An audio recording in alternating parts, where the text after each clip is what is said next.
నేపాల్ కొత్త ప్రధానిగా కేపీ శర్మ ఎంపికయ్యారు. అంతకుముందు ప్రధానిగా ఉన్న పుష్పకమల్ దహల్ అలియాస్ ప్రచండ నేతృత్వంలోని సంకీర్ణ ప్రభుత్వం ఇటీవల జరిగిన విశ్వాస పరీక్షలో ఓడిపోయి కుప్పకూలింది. ఈ క్రమంలోనే సిపిఎన్ ప్రధాని కేపీ శర్మ ఓలీ నేతృత్వంలోని సిపిఎన్ యుఎంఎల్ మరో మాజీ ప్రధాని షేర్ దేవ్బా సారథ్యంలోని నేపాల్లోని కాంగ్రెస్ కూటమి కొత్త ప్రభుత్వాన్ని ఏర్పాటు చేస్తుంది. కొత్త ప్రధానిగా ఓలీని దేశ అధ్యక్షుడు రామచంద్ర పౌడేల్ ఎంపిక చేశారు. ఓలీతో పాటు కొత్త మంత్రివర్గం ఇవాళ ప్రమాణ స్వీకారం చేయనుంది. ఓలీ ఇంతకుముందు 3 సార్లు ప్రధానిగా పనిచేశారు. కొన్ని రోజుల ముందే ఓలీ దేవుల మధ్య అధికారాన్ని పట్టించుకోవడంపై ఒప్పందం కుదిరింది. దీని ప్రకారం తొలి 18 నెలలు ఓలీ ప్రధానిగా ఉంటారు. ఆ తర్వాత పార్లమెంటు గడువు ముగిసే వరకు దేవ్బా ప్రధానిగా కొనసాగుతారు.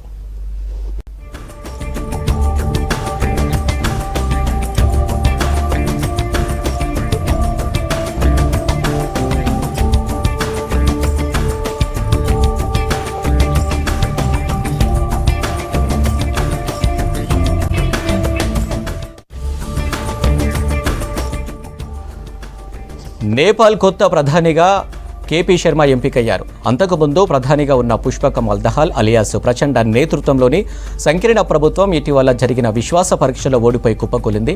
ఈ క్రమంలోనే సిపిఎన్ ప్రధాని కేపీ శర్మ ఓలీ నేతృత్వంలోని సిపిఎన్ యుఎంఎల్ మరో మాజీ ప్రధాని షేర్ దేవ్బా సారథ్యంలోని నేపాల్లోని కాంగ్రెస్ కూటమి కొత్త ప్రభుత్వాన్ని ఏర్పాటు చేస్తుంది.